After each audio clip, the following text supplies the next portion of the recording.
Hello there. I am so glad to see you tonight. I'm Kat Hobson. I'm your host for tonight, and you are listening to Fate Mag Radio. But that is so not true. You are listening to Paranormal Experience with Kat Hobson. Apparently, my brain is still on vacation, and my producer is having a stroke behind the scenes. So he's actually falling out of his chair laughing, but that's okay. Um, y'all all know Carl. You know he's laughing at me. Now, I'm going to tell you that I was the best vacation with the best girlfriends that anybody could ever hope to have. And I am so appreciative to Rick McCollum for filling in for me for 2 Sundays. I told him he couldn't do it all the time, but he was wonderful. And I hope you enjoyed him. I know his show with Carl Sunday I got to listen to, and that was fun. And Rick was like, Carl's really cool. I said, yeah, he really is. So he was so excited about that. Um, I was really torn about what to do tonight because I had such a good time, and it's so rare. I think it's rare for me anyway. I don't get down to the way tropics. I was in Belize, and I was with some of y'all have heard me talk about the Wicked Winches. We traveled together. We have for 20 years. And this was my first year, really, since I fell through that balcony at all the Bell House. But it's a really special thing. And all of y'all know you've got friends that aren't right where you are. I know that in my case and Carl's case, because he's a host who talks to people all over the country and world too. And, we make friends with people that we've never actually gotten to hug. And that's a real special place to be. And I think that when you get the chance, I think that's why we like Paracons and, in my case, UFO conferences so much, because there's so much that, you're actually getting to meet them. You're actually getting to see them, people that you haven't seen in years, especially after COVID, when we started being able to go out into conferences and stuff again. That makes a big difference.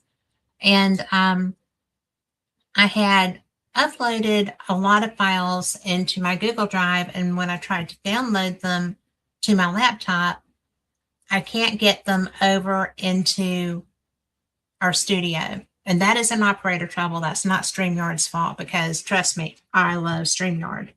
But this is strictly me, I'm sure.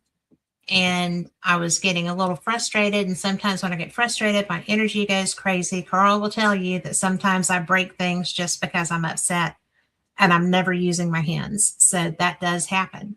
But I'm a lot of fun for Carl to produce. I'm going to tell you, I'm just lucky he hasn't, shot me over yet. But we're going to try to do this as sharing my screen, because we have got my favorite conference on the planet coming up, and it's in April. And I am so pumped. I was lining people up to do my own side interviews today, and y'all are going to love this. Because when I'm at these conferences, I try to share as much as I can. And I have a light that is being moody, and I really think it's whoever that is doing this. But anyway, maybe that's why my pictures won't download out of my Google Drive or from that file, because they are there. I'm sitting there looking at the files, and they're not pulling up. So there's that. But, it's called the Ozark Mountain UFO Conference, and it is a long time thing.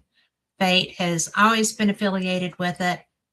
I go as Fate Magazine and or Fate Magazine Radio, and I just love it because the people that run it, this publishing company publishes all kinds of things. This company was founded by Delores Cannon, who I just don't even know all the things to say about her. She started the I guess I did get bent out of shape. I'm just a little bit discombobulated. But we're going to pull her up because she deserves to have this stuff right. She was amazing. And her daughters are continuing in her vein. She started a particular kind of hypnotherapy. I have a lot of friends who do it, but it's almost like a quantum experience. And she specializes in past life regression, and her career as just a hypnotherapist was right at 50 years. And she was pretty amazing. She has written so many books. She is really she's really somebody who has inspired so many people. One of my favorite things that I've ever seen was a YouTube video from her, and it's called Manifest Your Dreams Now. And it's from Wake Up Humanity. Nothing is impossible. She's a full-on manifest your destiny person. And she can do all these past life regressions. And one of the things that I like is when this quote from her, which is, when I take people back in the sessions to find out, what you really are, they start playing and we don't. So it's just they see a little piece of themselves that is like, that's what their base is, and that's what they grow themselves through. I mean, I have a lot of friends who have gone through her training. Y'all heard Kathleen Martin on with me. She did that, does that. Julia, who is Dolores's daughter, does that. There's I'll get Julia on because it's been a while since we've talked. But anyway, these are the people that created this conference. And Delores, she didn't die until 2014. She was pretty amazing. And she was born in 1931. So she lived a long life. She lived a blessed life. She blessed a lot of people. And she brought a lot of people along with the new age kind of feel of their publishing house. And anytime that I get a chance to talk to people at this conference, in fact, Denise Pridemore came and saw me there. Then Tom McNicholas has come and seen me. It's really nice to get up and be in an area where my friends are, because it's just special. And Tom McNicholas is a special friend. I think so much of him that he probably doesn't know how much I think of him, but I really do.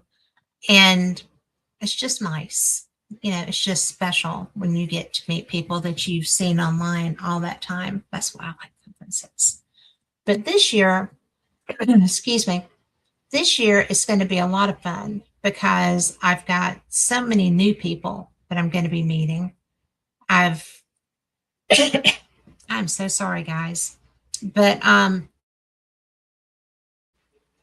there's Mark D'Antonio, who is a good friend. He's going to be there. Jim Segala, who I don't know yet. I've been talking with his wife, getting everything scheduled. But Jim Segala was on Skinwalker's ranch, and he was strong on the Blind Frog ranch also. The guy loves mysteries, and he is so cool. He is he's somebody that I'm getting scheduled to actually just learn more about and hopefully be able to bring to you. I'll open this. I'm not going to share this one, but he brings over 30 years of experience in science and engineering. He's a physicist, and I have a thing about talking to physicists, right? Stanton Friedman, one of my buddies would I miss so much. But Jim holds a PhD in physics and advanced degrees in engineering, and he's really advanced a lot of scientific disciplines. But for more than 10 years, he's been a senior researcher at the Institute for Advanced Studies at Austin, and he's led pioneering investigations in radiobiology, quantum entanglement, I love that topic, quantum optics, vacuum polarization, and neurobiology. And his work in those areas has established him as a recognized authority in both academic and applied research communities. And he is well known in the media as a subject matter expert, featured in season 1 of The Secret of Skinwalker Ranch, multiple episodes of National Geographic's UFOs Investigating the Unknown, and Discovery Channel's Mystery at Blind Frog Ranch, and some more of them too. And he's a frequent guest on podcasts, coming here, and a sought-after speaker at conferences, going there. And he's actually really well regarded, and that includes all areas of anomalous phenomena. So I'm really interested because he's and right now, unexplained injuries occurring under anomalous circumstances, unusual circumstances, and he's done it. Now, the person that I know who was doing a lot of work in the Uinta Basin in Utah passed away. And he had developed a really great UFO monitoring system as far as the cameras and stuff. But apparently Dr. Segala's research centers on comprehensive 3-year studies in the Uinta Basin. So I know there's a lot of UFO activity there. I know there's a lot of other anomalous activity there. So I am waiting to read this paper because that stuff cranks my boat, not going to lie.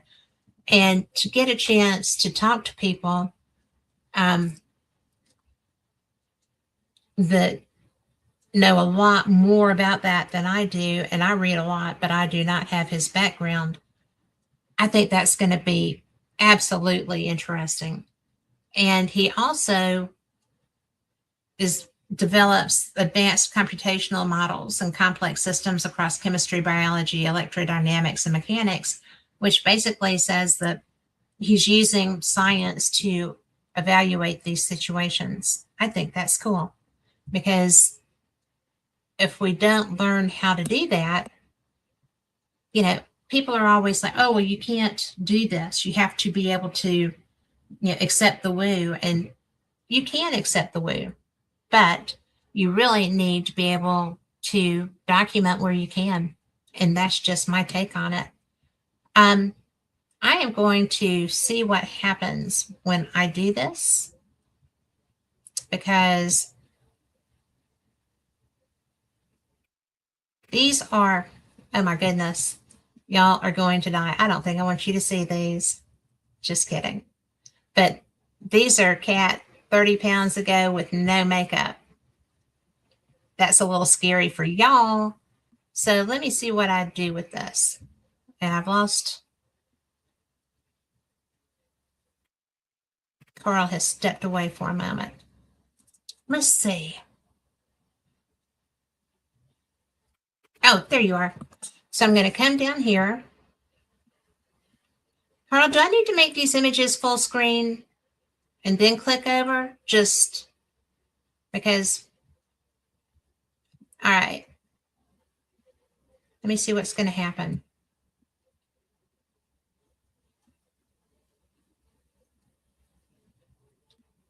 I need to get to where, because they were set up in a slideshow and they are just files because they didn't download appropriately into this. So I don't know what I'm looking at, Carl, until I open them. Is it already in a slideshow? The images from around. Cat. Is it in a slideshow already? You guys, y'all are so amazing. Thank you for being patient. Hey, Cat. And, I could sing and dance, but A, I don't have on shoes, so I might not be the best dancer with actually barefooting is a dance. So for all I think this might be a fiasco, but we're going to try. Now,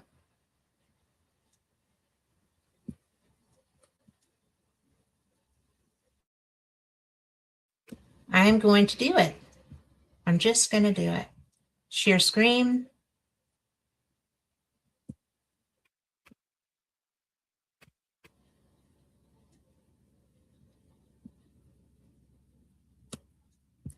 Well, I don't want to share the windows. I want to share my actual screen. So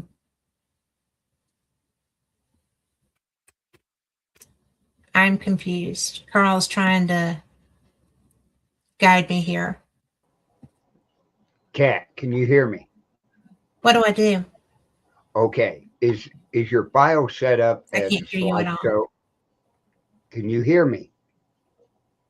Are you muted? No. No. Everybody can hear me and see me. Can you hear me?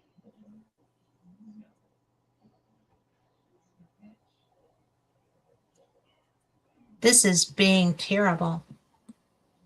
Oh. Let's see here. I don't know why I can't hear you. Check your audio.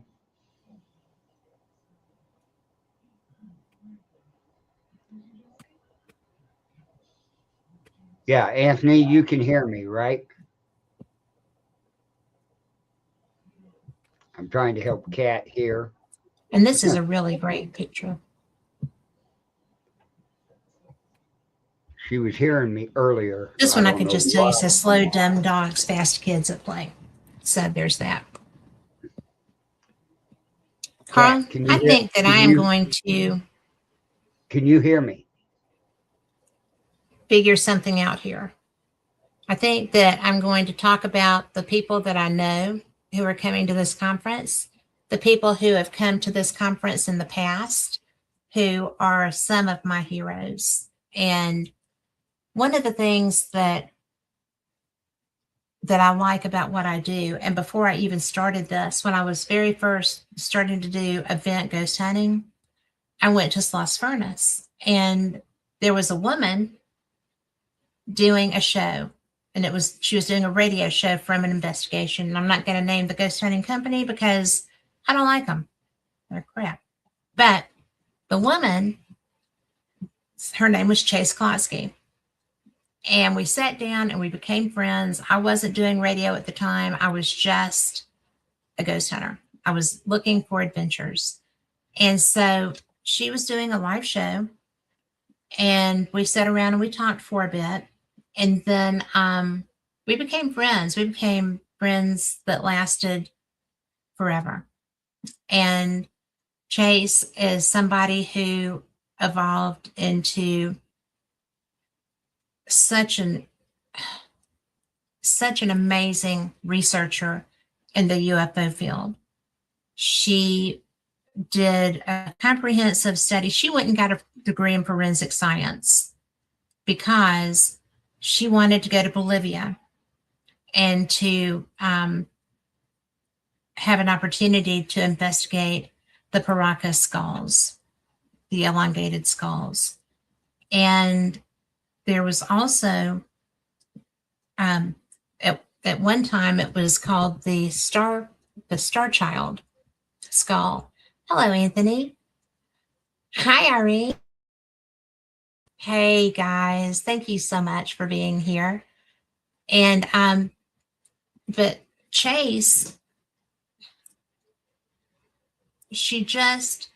everything she did, she was on fire for. And so she had the opportunity to go and did a journey with other people. I think,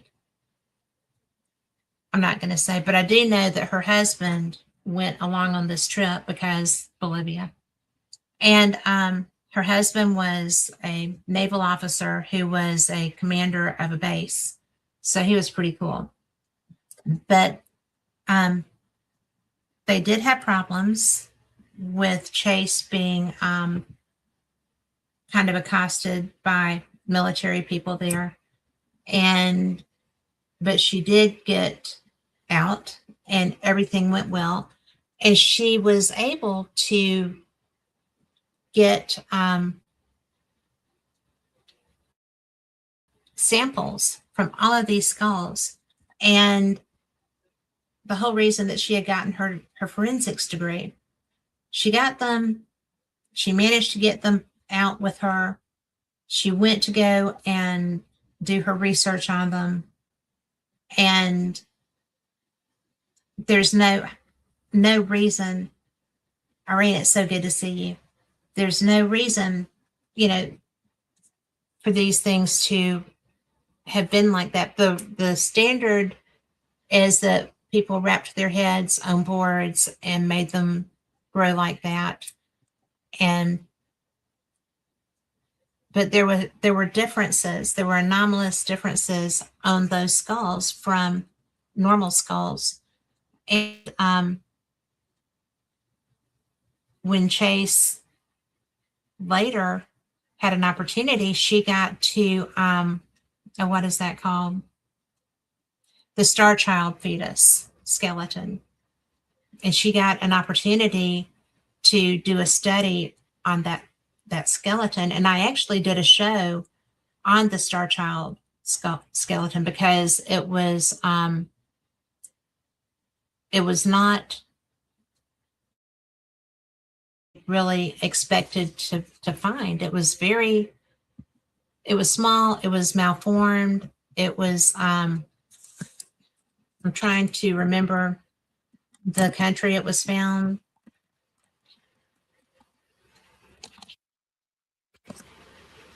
But the Star Child skull. And so it's part of a malformed human skull of a child who likely died as a result of congenital hydrocephalus. And got a lot of publicity after a paranormalist, Lloyd Pye, claimed it was of extraterrestrial origin. Now, I'm trying to find where this was actually found, but the skull was very unusual, and it did look like somebody who had that problem. And the cranium exhibits all the characteristics of a child who died of congenital hydrocephalus. And the cranial deformations were the result of accumulations of cerebrospinal fluid within the skull. Well, the testing was different when it was done in a dentistry forensic DNA lab in Vancouver than it was when other people tested it. So it's really one of those things that you don't know. But the actual shape of the Star Child skull is in the body of other creatures like that are found in Mexican deserts. And nobody knows what those are. It's just amazing. I'm not an expert on that, but I have talked to enough people to know that it's a bizarre thing. And it's really, when you read the things, it says who likely died of that, as opposed to being the skull of something that wasn't from here. And I guess either way can take your breath away. So, buffering part. problems and my video stopped moving. So that doesn't surprise me because this is a strange night and there's a lot of energy. But thank you for letting me know that. But I just find it interesting because there's so many places that these anomalous oh, I'm moving now. Yay. But there's so many places that these anomalous findings occur. And I find it very interesting that so many of them are in Central and South America. You know, when we talked to him, you know, recently when he passed away. But some of my favorite times were listening to him educate about the findings that he had there. And they included like the Nazca lines. He saw them before people were, you know, before they were a thing, before people were flying a lot. And, you know, because things that he read, he went to go look at. And then he'd go home and he'd work, make enough money, go find something else that he found anomalous and he wanted to look at. But the thing that got me when I would listen to him was that he saw these things when other people probably couldn't. And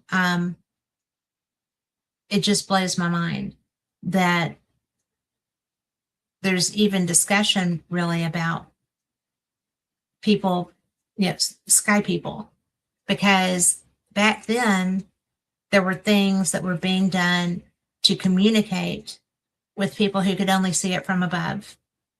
And yet we're supposed to think that this stuff never happened and never was, which is kind of short-sighted.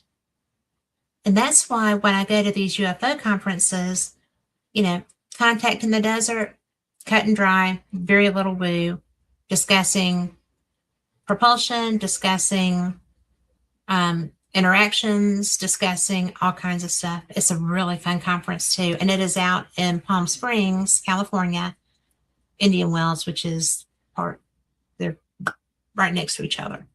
But it's a great conference too. But the reason that I like Eureka Springs so much is that you can be sitting down to dinner with the speakers. They're right there with you to interact with. And, you know, Richard Dolan and his wife Tracy are some of the nicest people I've ever met. And they're just there. You know, one of the most fun things that I've had happen was walking into a room when Richard and Linda Moulton Howe were we're airing a show. And to watch these people, they are such good friends, to watch them interact together is a freaking riot because they're funny. And they have so much in common because they've been working together for so long that it's almost like, you know, like me and Rick McCollum. You know, we finish sentences every so often. We argue like brother and sister. We, you know, want to smack each other upside the head every so often, not very often. But, you know, when you find that camaraderie, especially in the fields that they're in, I mean, paranormal is one thing. Ufology is a whole different kettle of fish because there's a lot of ridicule. The harder people fight to keep you quiet, the more truth there is in what you're trying to say. And I have found that to be true all the way through this stuff. There are people that will back down and go away, and then their story is lost. And then you have people, a man named Calvin Parker, who recently passed away, was the Pascagoula UFO incident. He and his friend Charlie, And that was not something you talked about in Pascagoula, Mississippi way back then. And he went to the, because he thought that, I mean, there was blood. They were bleeding from what was done to them. And so he thought that he was dying. And he made Charlie Hicks go to the police and file a report, which was terrible because they were both skipping out on work and lost their jobs. But he wouldn't be quiet. Calvin would not be quiet because he knew something terrible had happened to him, and he needed to get documentation of that. So that was, sorry, dog stuff, but that was something that he had to do. And he kept quiet. Once they filed that report and he was being ridiculed, he just disappeared. He went silent until he had a bad diagnosis, and he wrote his book and he got everything out. I was fortunate enough to get to spend time with him and his beautiful wife, Wynette, in Phoenix, Arizona at a conference there. That's where we met. And it was fun because we were the only 3 people at that conference that sounded like us. And we struck up a friendship. And that was also where I got to know Mark D'Antonio. And he just thought they were charming too. So we all, spent time together. But, it's so rare that you have somebody who is actually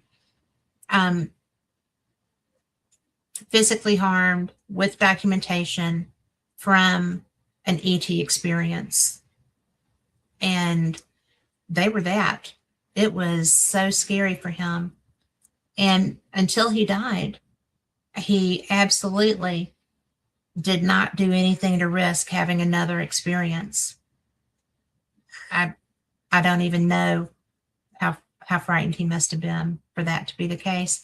He finally wrote a book about it, and that's where we met, was where he was presenting about that. But it was, he was terrified. And I think that, when our insides start being on the outside, right, then you've got something to contemplate. And it's so rare in my experience of listening to people share that, for there to be such a physical manifestation, injury from ET interaction. You have people, Chris Bledsoe, who has this stuff happen to him all the time. I've talked with him. I've seen his videos. I'm not close enough to get up and experience that with them yet. But he videos ETs around his house, or UFO ETs too, constantly. And the way Bones talk, it shines light on things that we just find answers to mystery. Yeah. When we actually start having motivation, when we start having physical manifestations of this interaction, it becomes a lot more real, and we start getting a lot more serious with it, in my experience. I just think that it's so bizarre that it takes that. And people that have this happen to them are so quiet most of the time, because when they come forward, people are so unkind to them. They belittle them, they ridicule them, they think they're crazy, or say they think they're crazy. How many people has our government plowed over when they come forward with something? Not as much now, but it's been pretty rough for a lot of people. And when I have the chance to talk to people at these conferences, and I'm going to go ahead, because my friend Mark D'Antonio is going to be at this conference in April, and I'm going to pull up, let's see, what is that? Oh, Eureka. And yeah, it's funny because people that are going to be there knew I was going to be trying to talk about this stuff about the conference. And so there's that. But y'all heard, if you, excuse me, if you heard my interview with Stephen Bassett, when he had forgotten what time it was, forgot that he was coming in, he was all kinds of wigged out. He was doing his interview on his cell phone, and we had half of his face or he was sideways. It was such a riot, but good information though. And so he is going to be one of the keynote speakers when I get up to Arkansas. And I'm so excited about that because I like him. He's so smart. He's absolutely smart. He is actually one of those people who is trying to legislate to get this information public. And I think that's pretty cool because he's very smart. He is making it be a workaround, and I think it's so cool. But one of my heroes in this field. And then, of course, one of the other keynote speakers, Nick Pope has been advertised as being one of the primaries at this event. He is ill, and he is not going to be coming. But Mark D'Antonio, who is, again, one of my favorite people, is going to be the other keynote speaker. And his lecture is going to be, his talk is going to be From Here to There, The Search for Extraterrestrial Life. And he was very helpful during the comet experience that we were having earlier this year. And that he was one of the first people I knew who could show it to me, and all the other people listening too. Mark is a radio host as well. He's got his shows on Wednesday. I think he's moving back to Sunday, but which means that anything I get with him is going to be a pre-record for the next. That's going to be pretty interesting. And this is going to be fun because this is a woman who is a doctor. She's a dentist. And her name is Melinda Greer. There's two Melinda Greers in ufology. One is in Sedona, and this lady is not. She is in the Southeast. And I'm pretty interested to hear her lecture because it's going to be From Skeptic to Believer, the evolving perspective of an experiencer.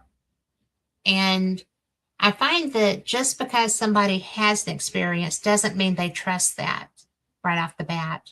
Right? Because we're conditioned to think, oh, well, there's something wrong with us. We've lost our minds. Oh, I must have hallucinated this. I must have been dreaming.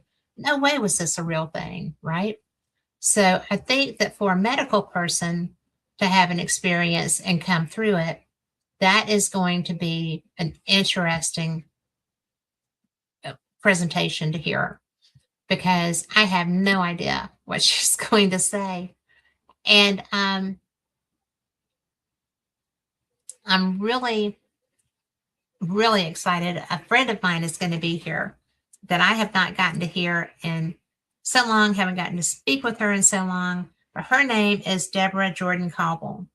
And she has been a lifelong experiencer. Her talk is going to be Extraordinary Contact, Life Beyond Intruders. Her book is called Intruders. And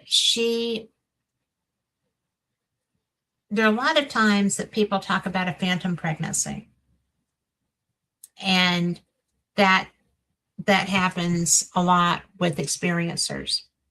And so I think that it's going to be interesting because she had a pregnancy experience, and she's open about that. We will be talking about that. And I asked because I had somebody else who did that. And she actually had a relationship with her abductors. They kept coming back, and it was a real relationship. And she had a child. Oh, I'm freezing. Hey, Tom. Tom says I'm freezing too. but actually I'm in a sweater, so it shouldn't be too bad. But it's interesting because the the person that I'm referencing, her name is Nancy, and her child was brought back for her to visit with. He would come to see her. And with Deb, that had never been part of the conversation that we had. And so I had her on one night and I said, have you ever, do you feel like you've ever seen the child that you had this, they call phantom pregnancies if your doctor is involved? And she's like, I don't talk about that. I was like, oh, I'm sorry. She said, but I did think I saw her one day. It was a girl. And I said, get out of town. That is, thank you for saying that. Because, you know, Nancy said that her child would come and visit her. And people were just like, but Nancy actually had a relationship with her child's father. So that was kind of interesting to me too, because I'd not heard of that at that point.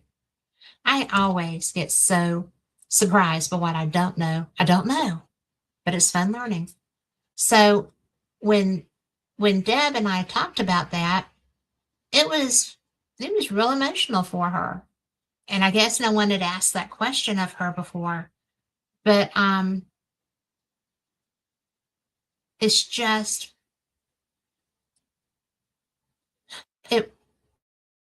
it makes you question your sanity when you start having these experiences. And then when it's a continuing experience, from what I gather from speaking with people that go through it, then you're developing a relationship with somebody who is way not there. You know, that when they're gone, they're way gone. So I don't know very many people, and I haven't asked, who have an ongoing relationship with their abductors, for lack of a better word. So I find that interesting too, because it's just one of those things that isn't spoken of very often, or in my experience, it's not spoken of very often.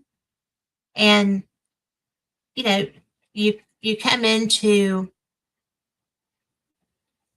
the physical differences and the different communication styles, like telepathic versus verbal versus empathic. I mean, there's all kinds of ways to do that. And it's just so bizarre. I think it's bizarre. I don't think my friends are bizarre. I think that the lives that they've led, the experiences that they've had, kind of get them there. And it's so cool. But we've got Ron Meyer and Alan McGargle coming on, and I've seen them coming on. Well, hopefully they'll be coming on. I've reached out to Alan already, but the whole thing, I've seen their presentations before. They're Bigfoot guys, and their discussion topic is strangeness of Bigfoot. And high strangeness is something that encompasses a lot. You'll hear Linda Moulton Howe use that term a lot. And it is what it is. I mean, it's interesting when you start thinking about the fact that a lot of Bigfoot people, when they have experiences, it's like you hear them over. I'm doing all of my hand signs here, so maybe I'll be ready for football season. The whole thing is that they seem to move very oddly in a lot of cases. I've had friends who had them be across a river, and all of a sudden they were not across the river, like teleporting kind of fast. I've had people that see them move and they blur. And favorite Bigfoot people, who is my friend Kimmy Hoholek, who is working with WBHM. They go out into the cattle moraine and they hear, they have seen, and to me, the way that the movement is described is so bizarre. And if I saw something that was bigger than me, could rip a tree up by the roots, and was obviously a carnivore as well as, not sometimes, it would just be a little bit much. And I don't mind UFOs. I don't mind ghosts. I hesitate around some people that do mystical things, because some of those are intention determines the outcome of that. And if somebody has ill intent, if it's not somebody I know really well, I'm not around them when they're practicing that. But something that is, in a lot of cases, at least 7 feet tall, that can move on a dime. I mean, they can just stop on a dime. They can just take off and be gone. I do not really want to go find that. I will look at other people's pictures. I will look at other people's experiences, hear them. But it trips me out. No lie. I think it's scary. But I have gone looking. Just not without big people with big protection. But I do like the fact that I like water spirits, because I'm a water person and water doesn't scare me. So I commune with dolphins. So why wouldn't somebody commune with a Bigfoot if they came across it? But to me, that's a lot like communing with a bear. And not yet. Maybe I'll get brave enough when I get older and don't care, right? But, Carl lives up in Missouri, and he hunts, and a lot of my friends do that. And, oh my gosh, Anthony Lewis just said, understand when you see fold itself in half, then disappear. Yes, that would trip me out. But I've heard that. Have you seen that, Anthony? Because I'm curious now. Just put it in chat. But, I have seen things in the water I didn't understand. I didn't know what they were. And I don't scuba. And very rarely do I snorkel anymore, because snorkels make my brain freak out, the sound. But I love the visions. I love the visuals of it. So sometimes I just suck it up and do it anyway. But there's so much that we don't know. And, my friend Rick, who y'all got to listen to the last 2 Sundays, was diving. Oh, yes, he saw the shadow in the forest do that. Holy snap, Anthony. That's cool. What area were you in? Or what state were you in? But Rick was diving off Key West and felt something come up and bump him, and turned around. It was a grouper as big as he was. So I know that my friend Max Hawthorne he loves to dive and he loves to fish for those, and Goliath groupers. And Tom McNicholas, I did not know you were a 3-time certified scuba diver. You are full of surprises. And Anthony said he was in South Carolina. I believe that in South Carolina, because I have seen things in North Carolina that I can't explain. And that's not that far away. My daughter lives in Charleston. So I'm planning on getting down there and doing a little bit of exploring too. The ghost hunting's good, but I think that the cryptid hunting would be too. And we go into the mountain areas of North Carolina. Anthony, my husband, plays poker, so we're in the Cherokee area a lot. And I have had experiences there that I couldn't explain. And I've also had experience with the Thomas Divide lights, which were interesting. That's probably my favorite non-spirit experience that I've had, because they came across the divide to me, and that was bizarre. It made me a little nervous, but it was cool. So it's interesting. I have not yeah, that area is very active. It's actually, I've been there, oh my goodness. Tom McNicholas dove the graveyard of the Atlantic off North Carolina. You're going to have to come on and talk to me about that, Tom, because I would love to have that conversation. But besides, you're due to come on anyway. But one of the things that I find is that no matter, I mean, a lot of things are relevant to time of year if it's something that's like an anniversary date or something like that. But if I'm doing outdoor things, experiences, and they're really affected by the time of year, then I worry that environmental or atmospheric issue that's creating the effect. And you kind of have to be able to rule that back out, that possibility out, because it's hard when you are at the Thomas Divide lights. I have never had a time of year, didn't matter if it was cold, didn't matter if it was hot, didn't matter if it was, daylight savings time or not. If they're going to show, they're going to show.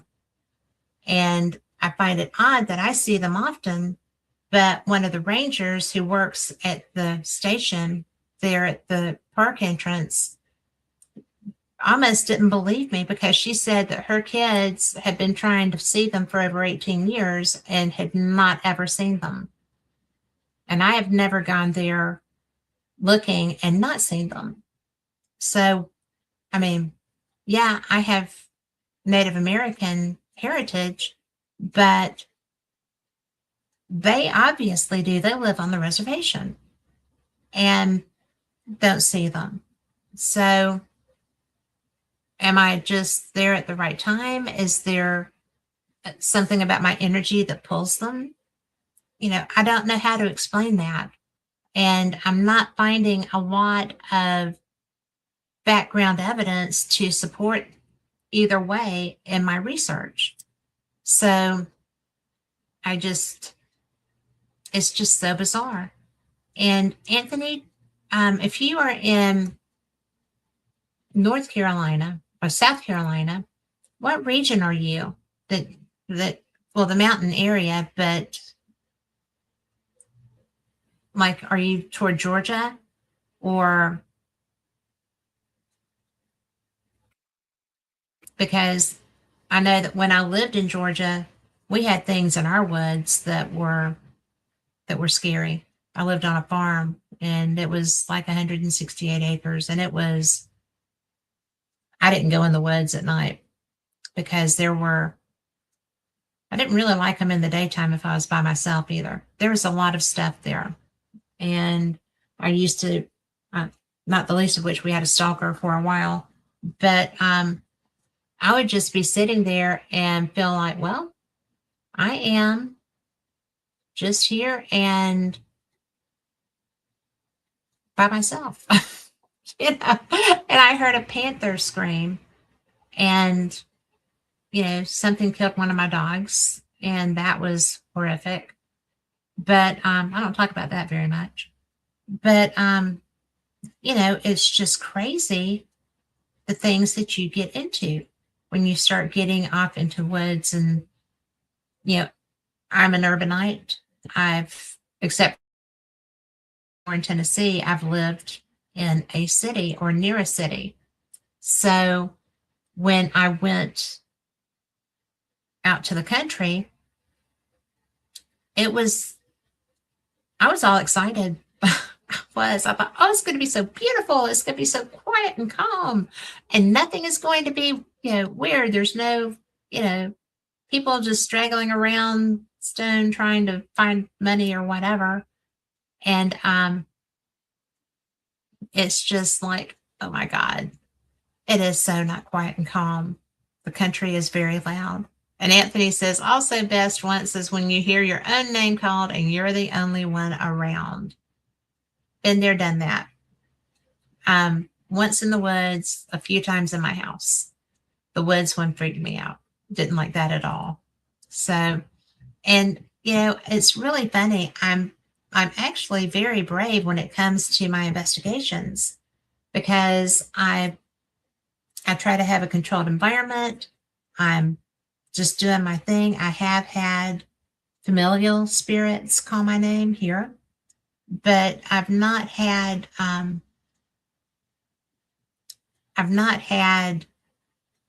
that happen a lot outside. And it scared me because I was like, why is something calling me and why does it know my name? And it was just really interesting. One of the things that I can get it off, but one of the main things I did not know is, here's my Eureka Springs magnet. I have a whole slew of magnets. I love them. But I did not know that Bigfoot is a big deal there in Arkansas. So last year, when I was there with my partner in crime, Lori Dorsey, who, by the way, you are not going to see in chat tonight because she is on her way to her place in Gulf Shores. I converted her. She bought a place.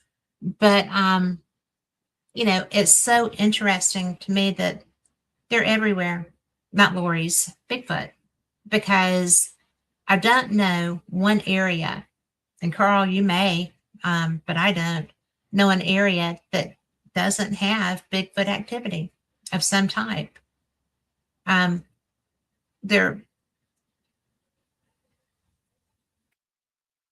really believe in them because they are so widespread. There's so many people of all educational backgrounds, all woodsman skills or not, like me, and who have this experience. And when we start thinking cryptids, if we are if we're going to be honest with ourselves, if we're going to accept this one, then you have to revisit dogmen and wraiths, because I think wraiths are an outdoor thing. In my experience and listening to people, they are. And there's just so much that it just takes me aback. Heard your own name when you were the only one there. What I get fascinated by are places that have known UFO activity, known cryptid activity. Mount Shasta would spring to, on the West Coast. That springs to mind. I can't even fathom what that experience must be, because if you're out climbing and you see a craft go into the mountain, that would be something that would take you aback. And then you've got the possibility of, Sasquatch, and you've got the possibility of dogmen, all in this area. There is so much high strangeness in this area. And I have friends that love to go there. And I'm like, why? Are you coming home? Do you know that you're coming home? So it's just kind of fun to razz them a little bit. But when it gets in your blood and you have all these questions and you don't know how to get your answers, then you have to go looking. And that to me is, my husband kind of puts his foot down sometimes. And there's times I don't mind that he did, because I've got so much stuff around me. There's, I don't know if y'all remember when I had Trey Hudson on with me, when he talks about, the meadow. And He's got a book out and a video out now. So if you can find it, like I said, his name is Trey, Trey Hudson. And he sent me at one point some video of what happens there. And it's wild. Yeah, they weren't really expecting anything when they were out there the first time and they saw a craft. And people who were with them, the next few times, I guess, that they went, would walk near the craft and they would disappear from their night vision cameras and they'd just be gone. And then eventually they would show back up.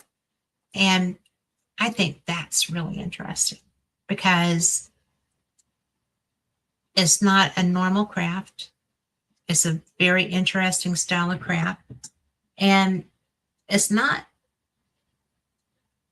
forever away from me. You know, it's a pretty good ways, but it's not so far that if there was something in the air, you shouldn't see it. And that stuff makes me interested too. You know, there's so much out there. You just don't know. And I'm completely off the topic of my stuff because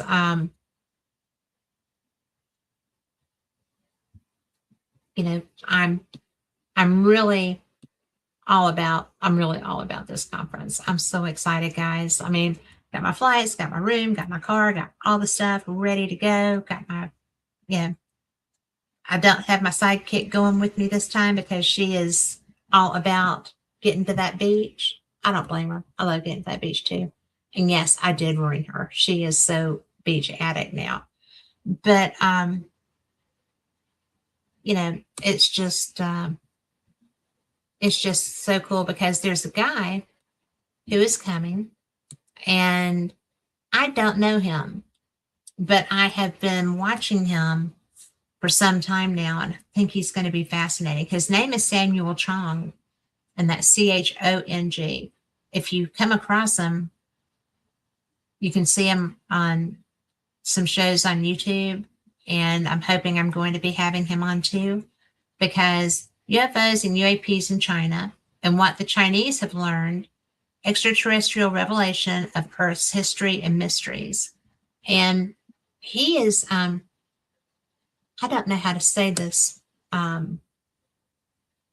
me see if I can find it, because the book that he's doing or that he's talking about, I read a long time ago. So long ago that I can't even remember how to say it. So frustrating.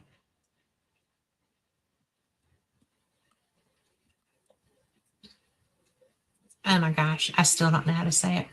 Thiaouba. Let me prophecy.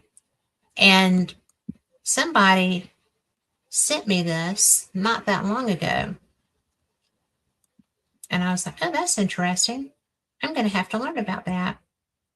And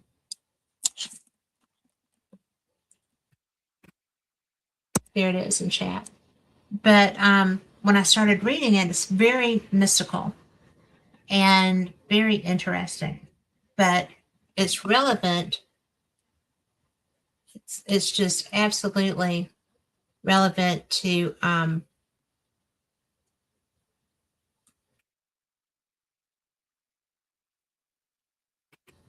sorry. I got sidetracked. I was reading his page. But you can find them you can find all these people on Facebook, and you can reach out to them if their topic. Go up there to Arkansas and participate. It's such a good conference, but it's just amazing. You know, when I was so lucky to be able to call Stanton Friedman my friend. And he was a physicist. He was the original Roswell civilian researcher. He wrote so many books. He was a physicist. He was smart. He was funny, very dry, and Canadian, and just one of the best people I've ever known. And I was so lucky that he liked me and wanted to teach me and had patience with me, because not everybody does that is in a scientific profession. And it's I have some friends that are very direct, and they'll catch me by surprise. They're like, do you really understand what blah blah blah blah blah blah blah blah is and how that works? And I'm like, mostly. What you got? Educate me. And Mark D'Antonio is the worst for that. He is so funny. We were talking about something one day, and I was just like, well, but this does, but he was like, but are you sure? Yes, pretty sure.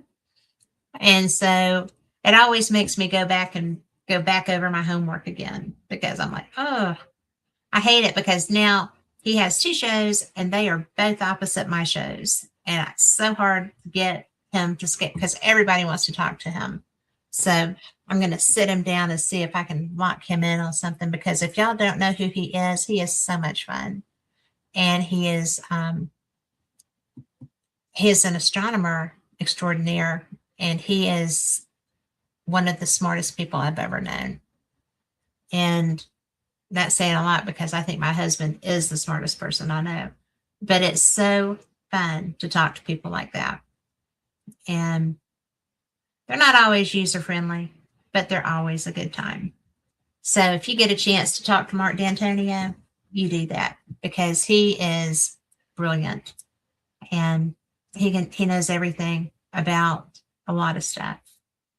He's pretty good on UAP stuff. He is the person that I first learned about USOs, unidentified submerged objects. And that's pretty much how Calvin Parker's experience began, because they saw, well, wasn't the object, it was the beings. Some people saw the creatures, aliens that came out of the craft swimming in the Pascagoula River under the piers that they were around, where the craft had landed by Calvin and his friend.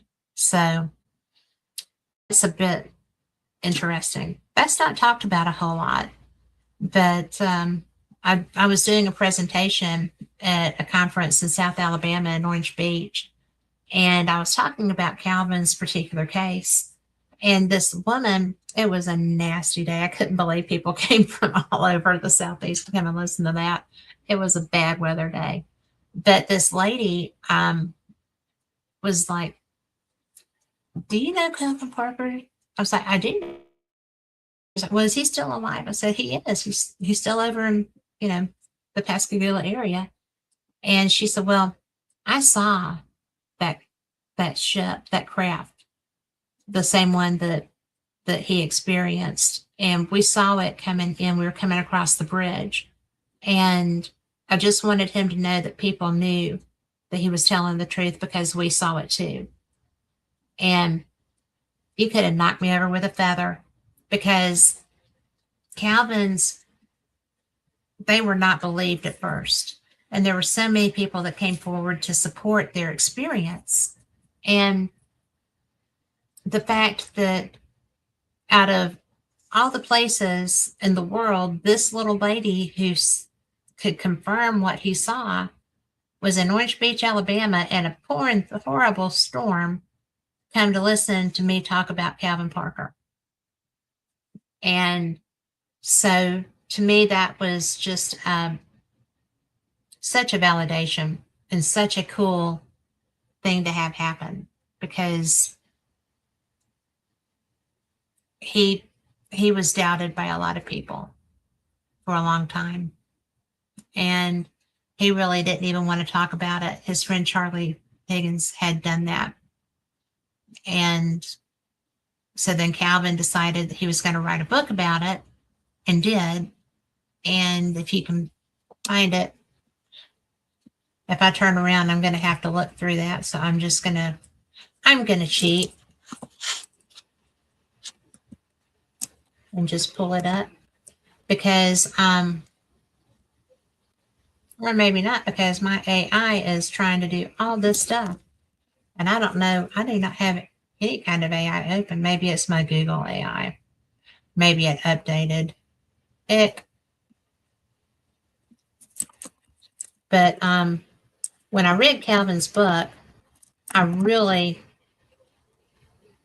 really so taken. And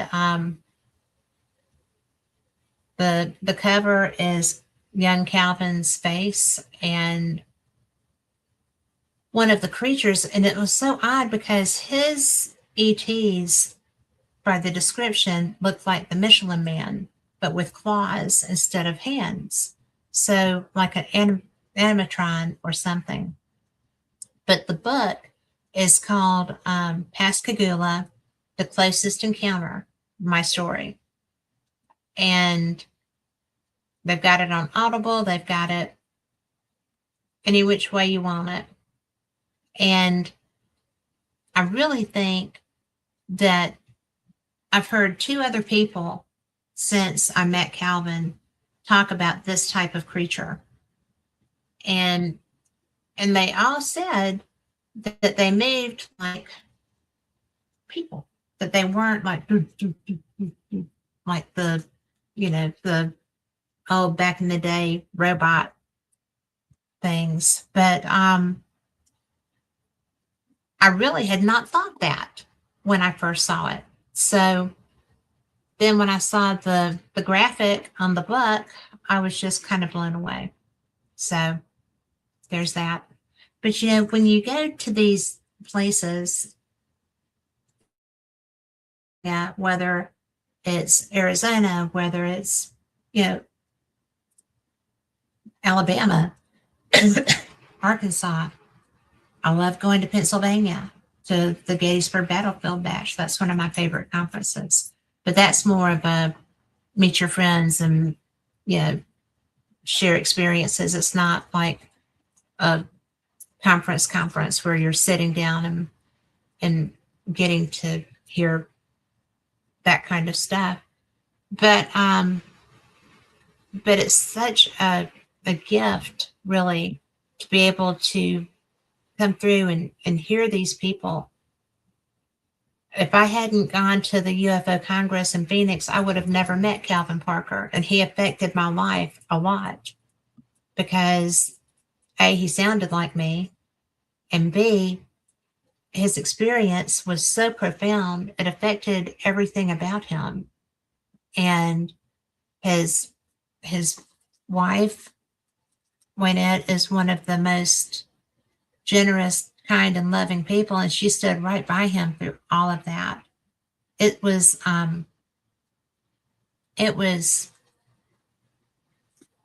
changed his world, his whole world. And there's actually now a monument to him and his experience there in Biloxi area, in Pascagoula. Yeah, it's in Pascagoula, but they're all right there together. So, but it is funny how something that he thought was so god awful that Charlie was trying to hide it. Calvin's like, no, we have to go to the police. This is real. This happened to us, and we're hurt. We have blood on us. We have to go to the police. And the way that he lived his life was straight up honorable. Things had to go a certain way. And that stood him in good stead through his, UFO encounter and for all of his life. Because when he came forward and wrote his book, and, Philip Mantle, who is in England, got him to do that. And if you don't know who Philip Mantle is, Google him. He is one of the nicest, most intelligent humans I know. But he he published Calvin's experience. And that's when Calvin decided to do that, that was so healing for him. And when I saw him in Phoenix, he had just pretty much recently done that.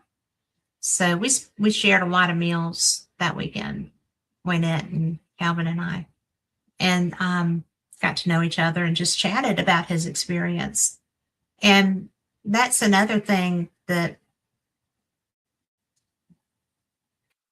if you go to a UFO conference, if you are a UFO experiencer, you will find people to share that with. The big ones, like Contacting the Desert, like the Phoenix UFO Congress. I didn't see that scheduled for this year, but I may have missed it. But these larger groups have experiencer groups, and they are facilitated by who is just a fantastic counselor. And she also does the quantum hypnosis, and that Delores Cannon started up, but or developed. But you can share your experiences with people who have had their own. If you're not an experiencer, you are not in that group. And I find that interesting. You know, I found out that, you know, when they talk about the implants that people get, that's a real thing, because I was not sure what I thought of that. And I thought, oh, well, that probably happens to a person who are there or whatever. And it's not just a person who are there. It's frequent. And I heard somebody who was a judge, retired military, became a judge, worked internationally as well as here. And he had implants in his leg, and he was a runner. And he found out about them because he was having trouble running. And so he went to his doctor, did an x-ray, and they found these pieces of metal in his leg.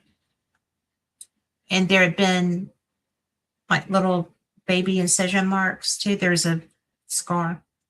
And so his doctor was like, well, what did you do? You know, but it affected his running. So that was something he had to take care of. But I found out that when I was in an experiencer group, one of the people had a drawing of their scar and showed where the metal pieces in their leg had been. And it was exactly what the other man had had. And these people, the other man was up in, you know, the Midwest, and these people were out in the desert and had the exact same experience with the exact same scar, because I saw both, you know, images and the same material in their body. So that kind of gave me pause. I was blown away. I'm not gonna lie. I was like, oh my God, this is not, there's no way this is real. It's so real. And, you know, I think that when you start looking at things that, and there are people who have an impeccable reputation and who are in positions that require them to have an impeccable sense of judgment as well as character. It's kind of something that will blow you away, or it blows me away, because when I first heard Whitley Strieber discuss his communion experience, I was just like, that's a lot. That's a lot. He was taken out of his home, like floated out of his home consistently. If you're not familiar with this story, his book is Communion, and it's really interesting. And I did a workshop with him out in California. it was the weirdest thing to me because we were talking about the different people's experiences and how so many are very similar, but there's a lot that are completely not, that are just completely off the wall, as it were, that you don't hear about very often.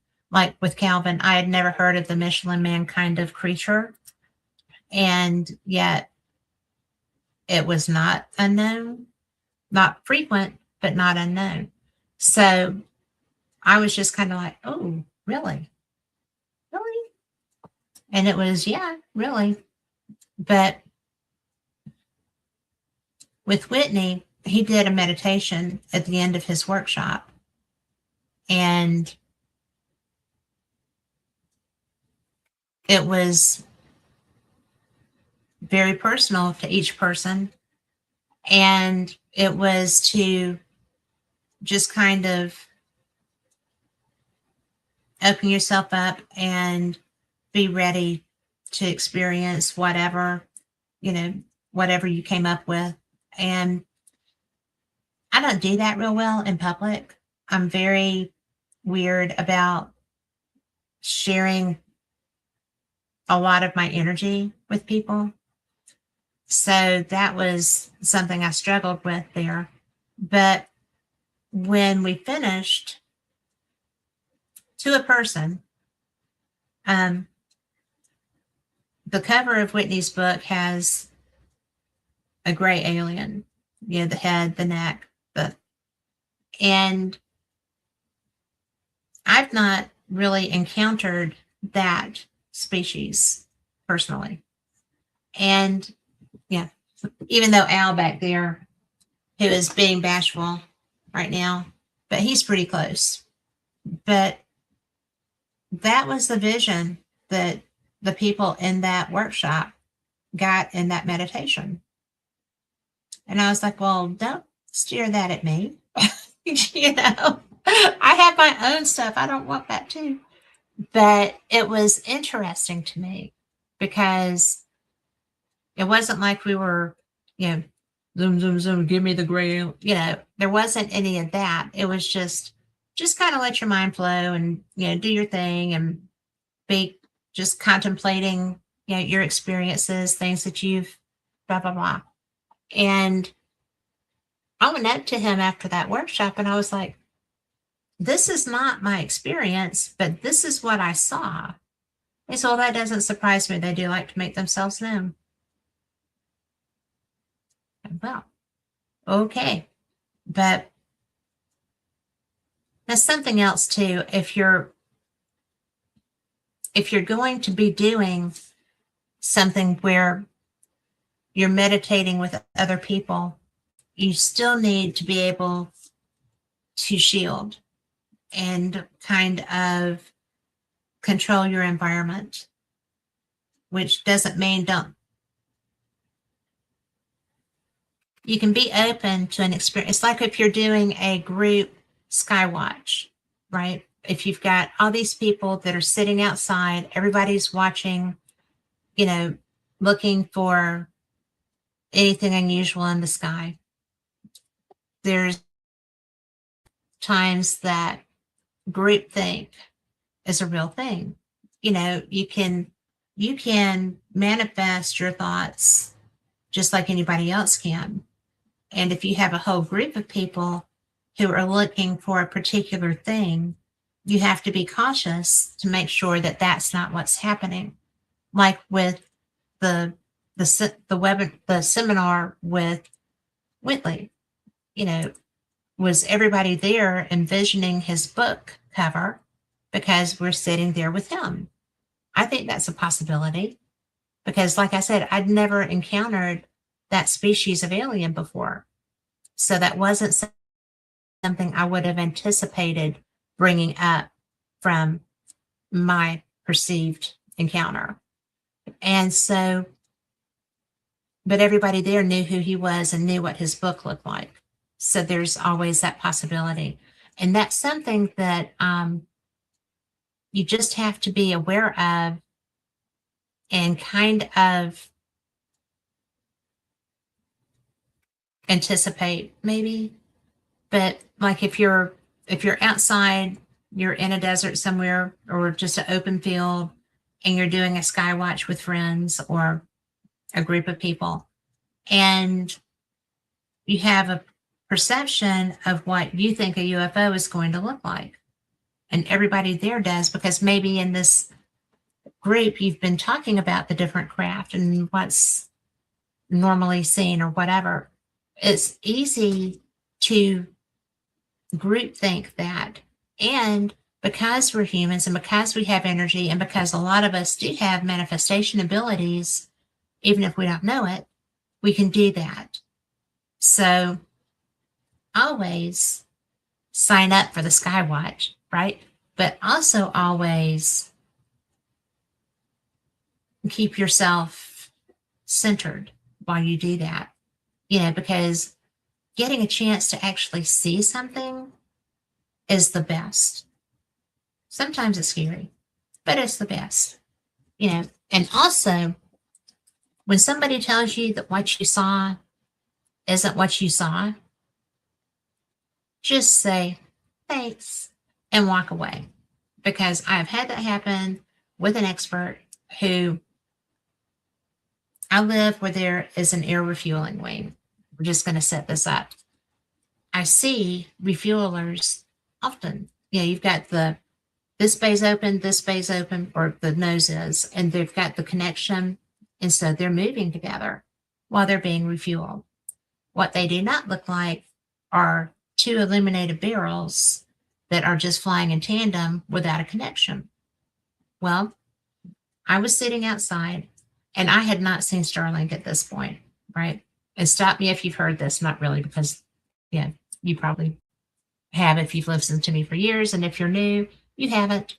But the whole thing was so cool because I want to see Starlink. I've never seen Starlink. I'm so excited. I see these two barrel-looking things flying in tandem. They're staggered like that. So I'm thinking, oh, that might be the air refuel. But that's not. They're too big. They're too round. They're too perfect.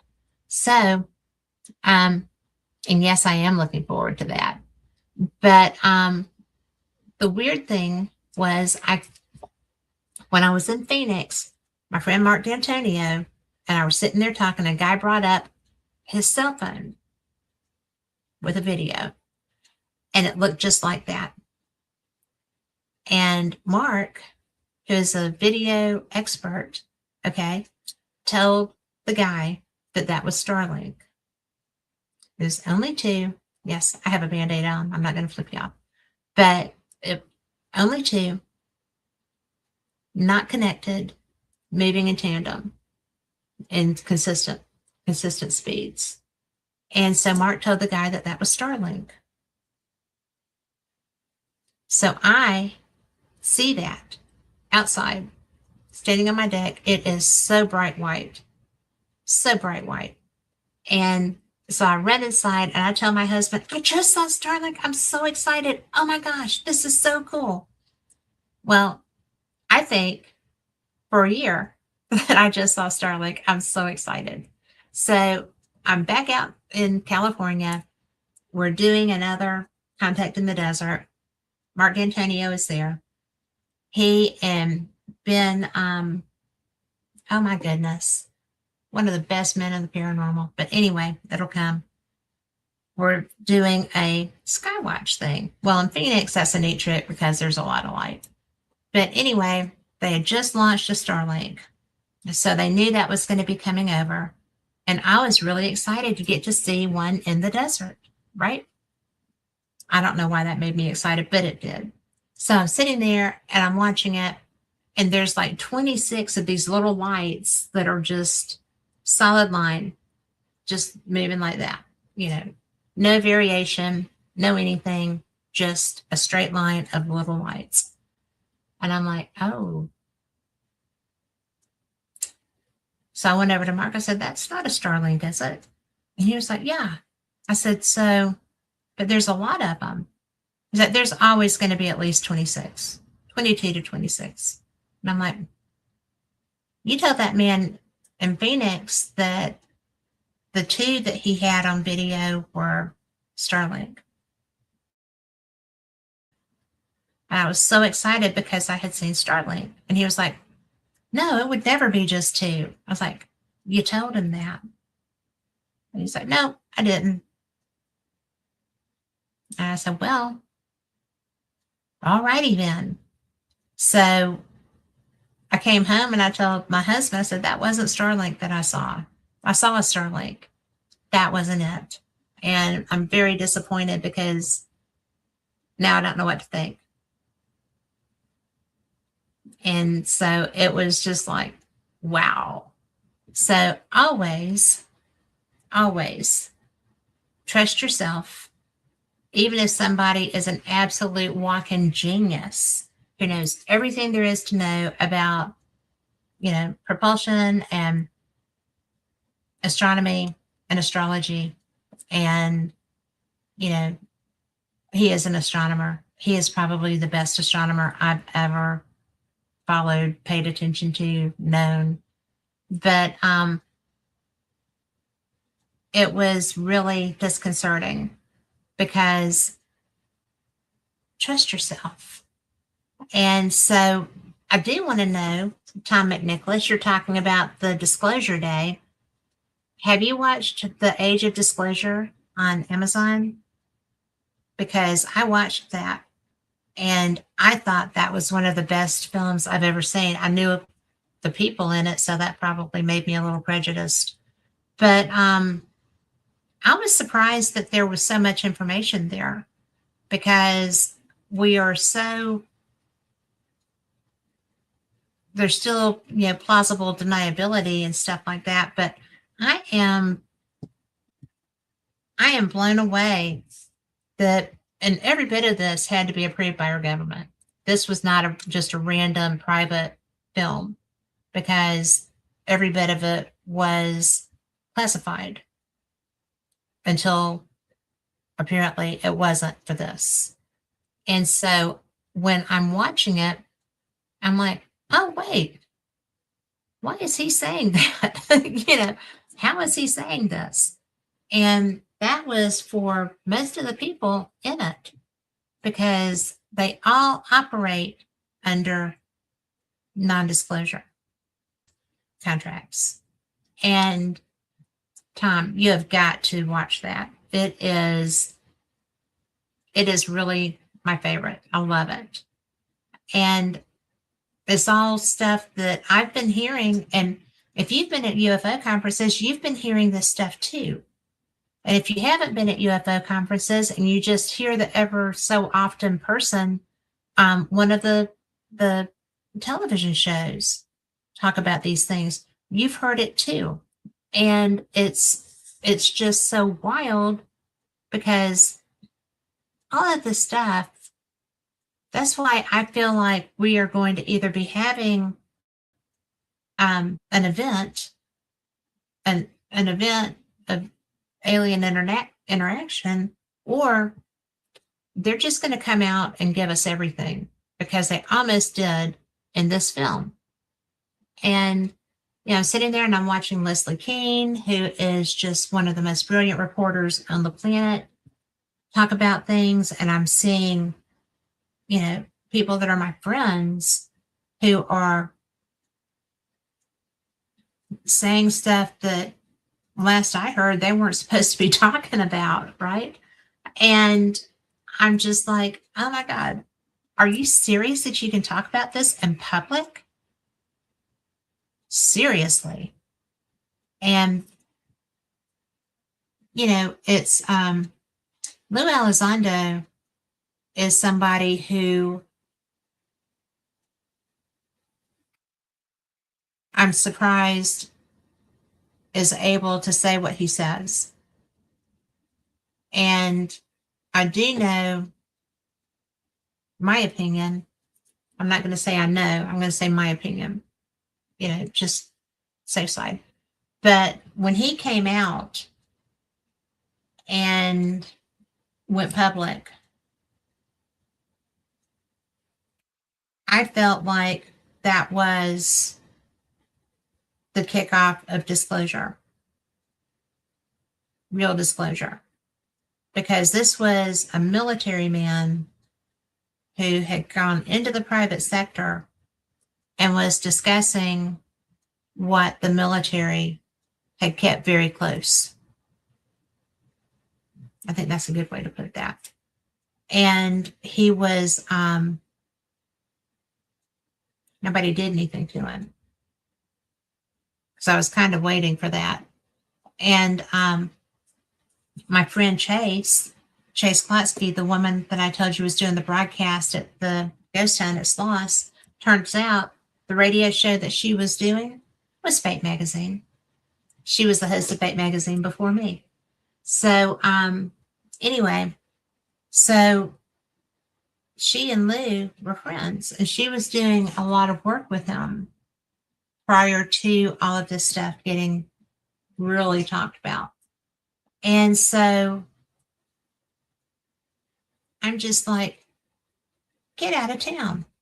You know, I saw them at an event, and they were very chummy and chatty, and you know, it was just the most interesting thing, because I had no idea that this was where this topic was filmed, that was aired at that event.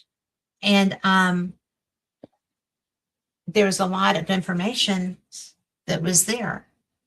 And it was just bizarre. Anything by Steven Spielberg will be good and fully researched. That's very true. I love Spielberg's work.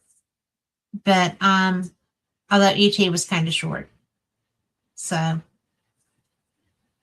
but I just think it's interesting. We have been so close to full disclosure. We, you know, that word is a trigger word, right? We're waiting on an alien to be presented to us. We're waiting on a craft to be presented to us. That's what people are expecting as disclosure. And the film that we just watched on Amazon recently was disclosure. And it's not the age of disclosure. It is disclosure. You know, the things that were brought out in it that people are like, well, but this did this and this did that. Well, it's really there.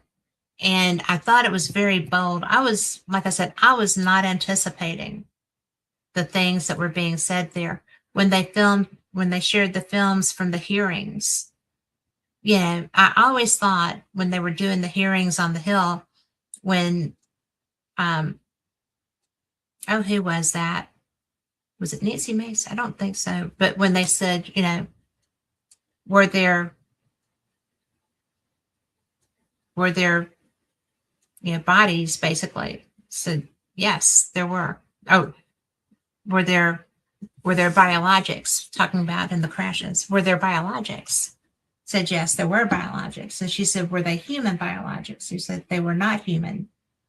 And that was enough to, I mean, what else do you need, right? That was your disclosure. If they're non-human biologics, I mean, there's not going to be pigs, horses, or cows in a spacecraft that crashes.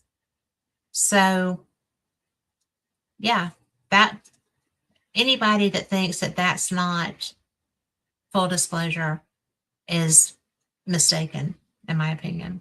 But that's just me. So, anyway, I hate that my light went out. It's driving me crazy. So, you know, what do you think? I mean, we've got people here in chat. We've got people that are listening, and you can reach out to me on Facebook and share your thoughts on this too. But, you know, I really think that we're living in such a cool, wicked cool time. And, you know, we've got Steve Bassett, he is going to be, like I said, the keynote speaker in Arkansas. And he is one of the leading, petitioning on Capitol Hill for this full disclosure. So I can't wait to talk to him about this film, because I have watched him at conferences, and if there are authors who are sharing their experience or who are trying, he will help them with a publicist, get them in touch with somebody to get their information out there so that more people are exposed to it. He's helping them to help us. And what I'm always surprised when people think that everybody is trying to hide this. Everybody is not trying to hide this. And Steve is a registered, what do you call that? The people that can go and, try to get Congress to see their side of things. What is that? I hate when my brain just goes. But anyway, he is out like kind of petitioning for people to come out in the open with this. And I saw him talk to some authors that I knew at a conference. And I went up to him before I left and I said, I just want you to know that I saw what you did there. And you are trying to help these people come out into the mainstream with their work, because by their work becoming mainstream, the conversation is too. And I think that's so cool that you're doing that. And I just want you to know that you don't know who I am, but I'm paying attention. I think that you rock totally. And he was just like, thank you. Thank you for knowing that and noticing that. And so when I approached him to come on the show, he did. I'll bet he was in a deli on his cell phone and he was like sideways doing stuff. Carl, do you remember that show where there were just sides of his face in the picture and stuff? It was so fun. But you can't touch the conversation. The video sucked, but the conversation was great. And there are people like him all over. He is the only licensed person to do that in Congress. He's my friend Chase used to do that. Let's see if I can pull this up.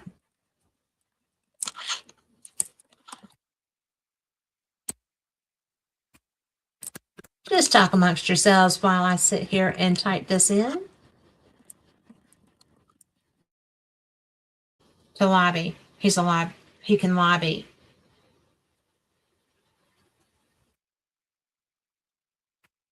The right to petition. We all have a right to petition, but this would be lobbying. He's licensed to lobby relevant to UFOs. And I had not known anybody else that did that, except for my friend Chase, who was a lobbyist, a licensed lobbyist up there too. And she is the person who went and got her degree to be able to do the work on the skulls. So she's very out there and one of the people that I admire the most on the planet. So cool chick. So, and I'm so glad that, because all I knew was that she was a radio host. I didn't know it was Fate magazine. And so years later, as our friendship grew, and she had moved on at that point, and a very interesting person was the host of Fate magazine before I got it. And But Chase and I were talking, and she was like, "It's so cool that you're the host of Fate Magazine Radio." And I was like, "I know. I love it." And she's like, "Well, that's what I was doing the night we met." I was like, "Really? That is the coolest thing ever." And she has gone so far with her work. And now she's retired, Pete's retired, and Chase, I just love you. But she's the reason for my interest in ufology, because I was a paranormal investigator forever and a day. And when I've got to know Chase a little bit, ufology came my way. And then with becoming the host of Fate Magazine, that opened a lot of doors into that topic that allowed me to talk to people that knew a lot more about it than I ever dreamed that there was to know. And I think that that's why that's become, probably in large part for my research, it's a primary focus. For just getting out and doing stuff, ghost hunting is still a lot of fun and very educational. So, and I keep getting new toys and tools, and now I have a rechargeable, and get this because you know you need it, but a rechargeable K2 meter. And it is thebomb.com. No more batteries, no more having to, yeah, I do still have the batteries for if this one dies. I still have the battery operated ones, or to triangulate. But you need a rechargeable K2 meter, and Amazon has them, and they are not very much money. I've already told Lori that she needs one when we go out and do that. And Tom McNicholas, you need one. But you know, I'm just so lucky. And this is the season for these events. If you want to go to a UFO conference, you will find one somewhere near you. I found one in Scotland. I did. 2 years ago, I was at the Scottish Paranormal and UFO Conference. So if you want to go and learn about this stuff, there are so many places. So many places. And, you know, with the UFO conference that I'm going to next month, there's they're going to have vendors. They have people that do numerology charts. They have people that do, they're going to have people that do tarot. And one of the women that are part of the organizing of this said that she's looking forward to that because they have tarot sets that she's never even heard of, which she's worked at this thing forever. I don't even know what they would have that she wouldn't know of, but they're going to be there. And the vendors market is free to enter. You can do that all day long. And, you know, the social media, there's Facebook, there's everything. Like I said, Nick Pope is not going to be able to be there. He is ill.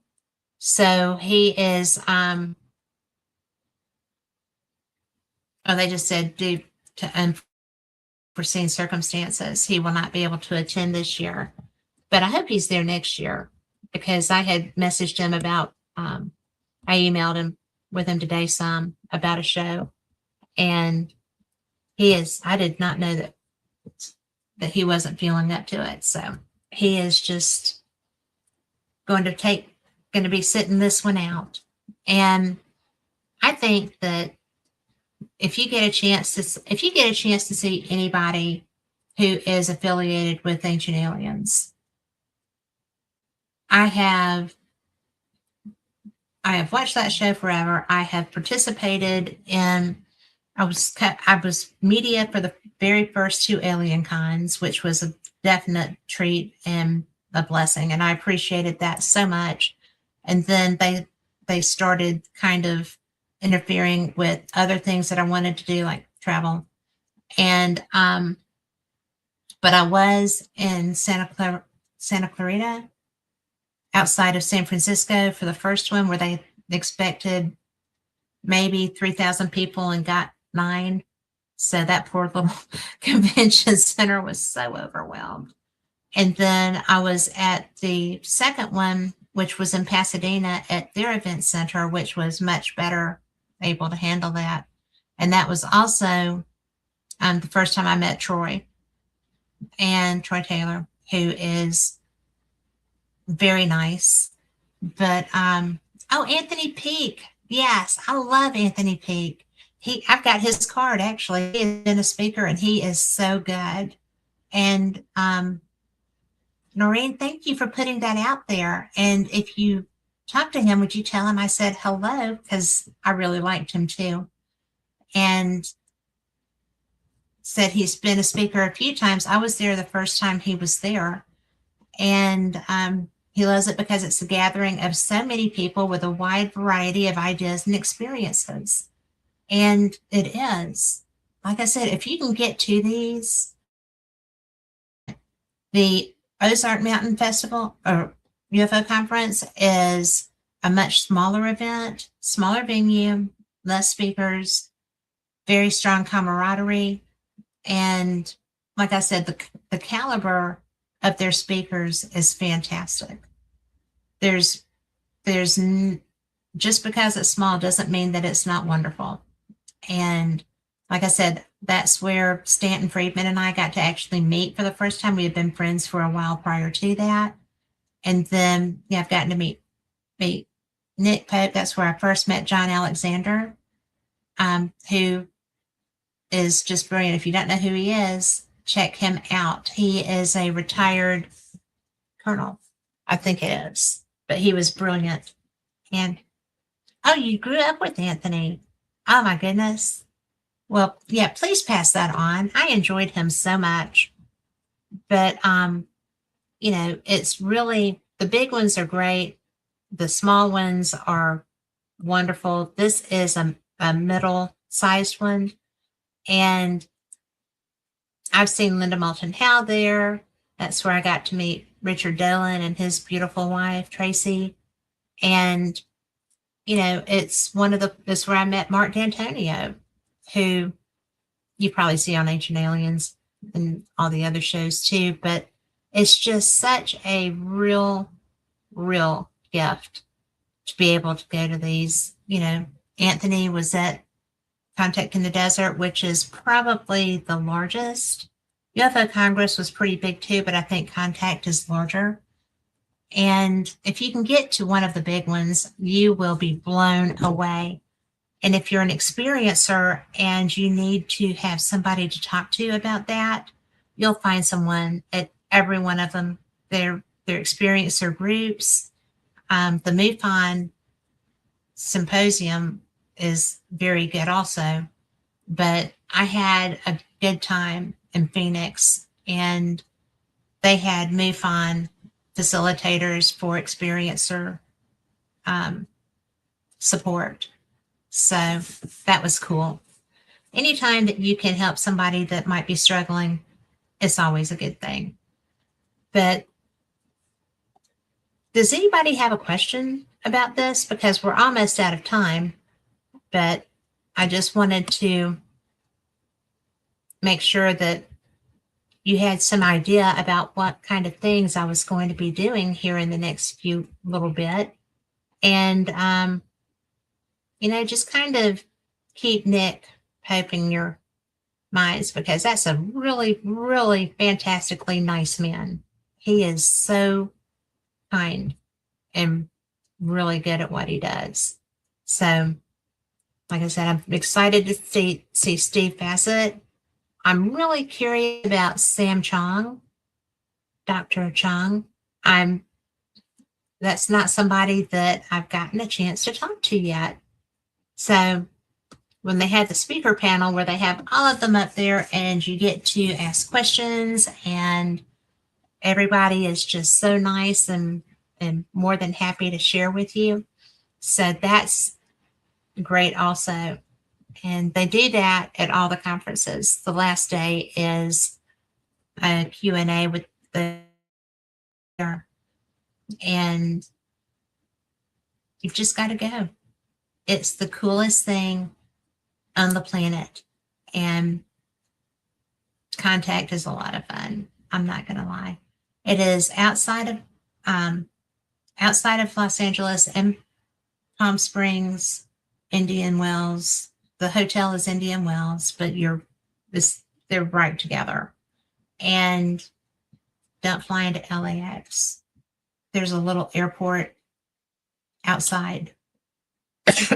And Rick McCullum is going to be so disappointed that I can't think of the name of it right now. But do not fly into LAX. Fly into the little airport, grab your car, and it's only like a 30, 45-minute drive to get to the venue. And you'll love the venue. So if you go into Ozark, you're going to fly into Little Rock and either get a transport or get a car, because it's a little bit of a ride up a mountain. And you'll be right there in one of the coolest towns ever. And there's great ghost hunting up there too. Lori and I last year went to the Basin Park Hotel and did a full investigation, and it was fun and active. So that's a cool place to go. But all of Eureka Springs is cool. So the hotel is great. They have a restaurant, and the venue is just down, the event venue is just down at the bottom of the parking lot. So you can just walk everywhere. You can walk into town if you're party and have a good time. But anyway, we are just about out of time. I just want to tell you, thank you so much for being here. I'm sorry my plans got changed, but that happens on occasion. And I'm just glad you're here. And I will see you next week. Same cat time, same cat channel. And I do Paranormal Experience on Wednesday nights also. Same time, same channel. So be blessed. Have a great week. Namaste. And we'll see you next time. Good night.